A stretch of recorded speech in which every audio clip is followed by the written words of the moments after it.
In our daily lives, we may come across things that cause us anxiety. And for the most part, this is just a mild issue. It's not anything life-threatening. The fact that we have such a finely tuned response is a sort of evolutionary throwback for when we had to be a lot more aware of environmental threats and the like. It doesn't save as many lives as it used to, I think is what I'm trying to say. Although, there are situations of people diving out of the way of an oncoming car, for example, because the anxious response kicked in and gave them that extra response time or speed, whatever it may be. It heightened them to the point that they could get out of the way. But it doesn't happen all the time. Most people's anxiety is not because of things like that. But there are those of us out there who have either a heightened response to actual triggers or a perception of triggers that really aren't there. And I fall into the latter camp. Many years ago, I was told I had generalized anxiety disorder. And as I like to phrase it, I could be afraid of anything at any time. But these days, it's mostly managed. I do a lot of things to perhaps avoid certain triggers, which some may be like, oh, avoidance isn't ideal, but having the anxious response isn't ideal either, and sometimes you've got to play to the lesser of two evils. So there's a lot of things that I do to manage it. I also do meditation sort of stuff and things like that. So it's mostly managed. Don't worry about me. I've got it in hand. I deal with it. I don't suffer with it, I would say, for the most part. There are obviously bad days, but I manage it in the way that I can, and I have support networks. So I wanted to talk about something that puzzled me the other day. I like things like horror films and some other horror media in certain ways, like some games are fine, but if they're just jump scare fests, and the same goes for films, no thank you. That just constantly triggers the anxious response, and I do not like it. But I was thinking about, why do I enjoy horror if I have this overactive response to perceived threats? And that's what I really want to break down. I'm not coming at this as a psychiatrist or psychologist or anything like that. I'm not doing that at all. This isn't diagnostic or anything like that. This isn't going to tell you what anxiety is in a complex way. It's not a well-researched piece about anxiety and horror or anything like that. It's more my experiences, my own conclusions. But I think it's worth talking about in that respect. There's a lot of things out there that are, scientific, that are just literally about the facts, but I think a personal experience goes a long way in rounding that out, which is why I went ahead with doing this video. I actually thought about not doing it, because I was like, well, I'm not going to do it from that angle. Is it worth doing? And in fact, has it been done 1,000 times before? But my own experience hasn't. So when I look at horror media, like I say, I don't enjoy the jump scare fests. The sudden, sharp jumps do not work for me. The release jumps are fine. When you've had building tension for a while and you have something that gives you that sting, so you can go, right, now I can clear that out of my system and move on. When it's a constant bang, bang, bang, you're not giving me a break between. And my system is in heightened mode constantly throughout, and I do not enjoy that. I much more enjoy the creeping dread. It's a continual, or not necessarily continual, but sort of, like I say, it's build and release a lot of the time. I really enjoy that kind of feeling when I'm watching things. But like I say, it's really strange to me that I enjoy that, because that creeping dread is really anxiety spread over time. Because a lot of the time, with anxiety, you have a perceived threat. And the key word here is perceived. Whilst I've said this isn't a super research thing, I did do research, obviously, to give some background. You don't have to have an actual threat.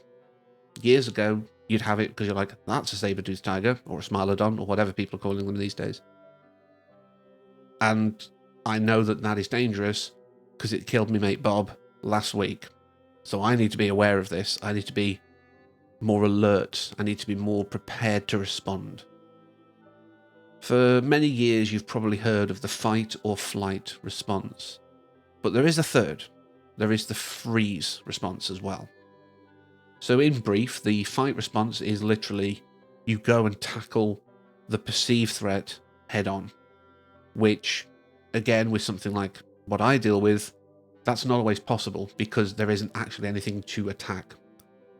So the flight response is you get away from that threat as quickly as possible, which is then helped by your body's heightened response, which I'll get into a little as well, how the body reacts. And the third one is freeze. This doesn't preclude the others. The other two are, I guess, polar opposites in many ways. But freeze will often give you the time to assess. Some people have said when they're in a highly stressful situation, time seems to slow. And that's what the freeze response is great for. If you're in a situation where time seems to slow, this freeze response will give you the chance to say, can I do anything about this? What can I do about this? And if nothing comes up for either of those two, then where do I go to get out of this? Where is the best exit? Rather than just reacting in a way, I think freeze gives you a chance to respond, which is different. A lot of people think they're the same. Reacting is an instinctual, right there in the moment, done, gone.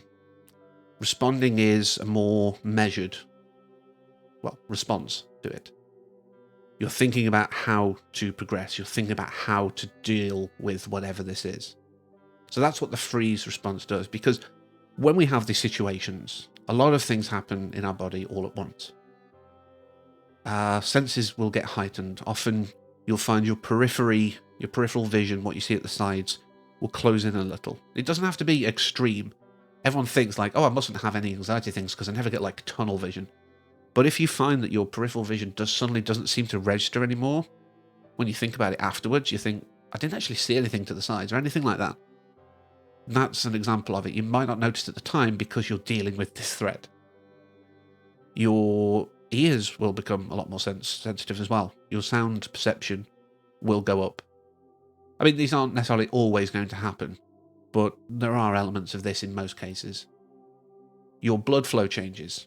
Your blood actually thickens from something I saw, which is quite terrifying as a concept, but that's to mean that it can clot easier. It can coagulate. So if you have any injury because of this perceived threat, because this is what your body was designed for, remember, it's thinking there will be a situation that may cause me damage. Even if you're literally just watching a film and jumping at it. Your body's going, I may need to repair damage. So your blood will thicken. Your heart will also beat faster, so this thick blood is running through your system. Your skin will tend to flush because of this extra blood flow. It's really well designed. But like I say, it doesn't always work as it should. You'll also find that your pain response is lessened because, again, it's thinking, if I am damaged, I might need to go away from this. And I don't want the fact that I'm in pain to hinder that. So I'm preparing a lot of things to make sure I can deal with this and survive afterwards. And even if it's a flight response, that pain response lessened means you can run further than you would have done, harder than you would have done, and you won't feel your muscles burning until you're safe, which is its own downside. But that's what the fight or flight response is, and freeze is that moment where your time perception gets altered.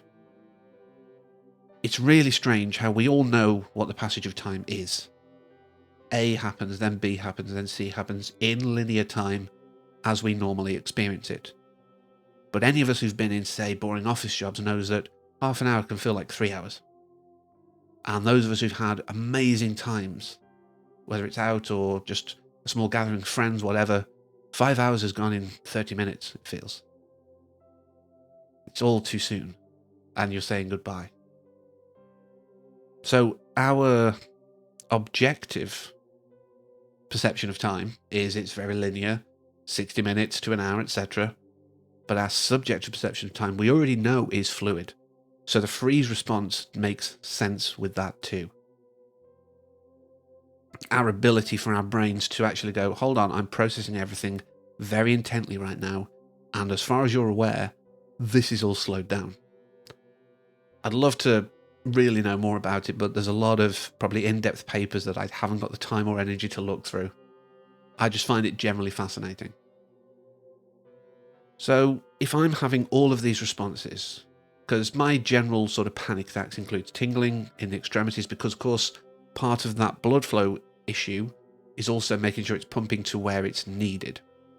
And it's often about keeping your brain, your heart, your lungs, all your core alive first. The extremities can go. You can be carried around as a torso if you had to. There are ways around it. You would still survive. Your brain is more bothered about keeping itself alive, which only requires stuff in your core, really. So a lot of the times the tingling is things like that, the blood flow kind of coming out of there. I have the flushed skin, etc. And it's not a fun experience when there is no cause. But when I'm enjoying horror media, I know there is a cause, so I feel that rush, that adrenaline coursing through my system that prompts these changes. I feel that, and I think the difference between an actual threat or a perceived actual threat, this is very confusing. The difference between me thinking there is something threatening me in my normal daily life and horror media is I am choosing the horror media at that point in time. I am making that happen of my own volition, so I know that at any point I can metaphorically stop the ride and get off. And I think that's why those of us with anxiety can still enjoy exciting media, whether that be horror, whether that be, a really thrilling action film, or whatever it may be that you enjoy. If you have anxiety, it doesn't preclude the ability for you to enjoy things that give a similar response. Because it's controlled, because it's safe. And the fact that many of us out there choose these things even without anxiety conditions, because the physiological response is the same, whether you have an anxiety disorder or not. You're still choosing to bring these responses to perceived threats that your body does to your daily life. You're still choosing that action. So it isn't just whether you've got an anxiety disorder or not, but knowing that it's safe, knowing that it's a little way to exercise your body's systems a little. Give them a little kick. Keep everything alert. And I think it's fine. If you have various conditions and you want to enjoy media that replicates those feelings when you enjoy it, as long as you are enjoying it, it's fine and safe. So that's my thoughts. The psychology of fear of sorts, I guess. But really, yes, why I, as someone who lives with anxiety, can enjoy horror movies, games, etc. So I hope that's been somewhat enlightening. And again, this is just my personal experience and a little bit of research I've done. Anyone who wants to go into more detail or talk about their own experiences, whether they just completely avoid it because they cannot control their anxiety response, it becomes a snowball effect, that can happen, I'm sure. Please feel free to share any and all experiences and thoughts in the comments below. But until next time, as always, thank you for watching and take care.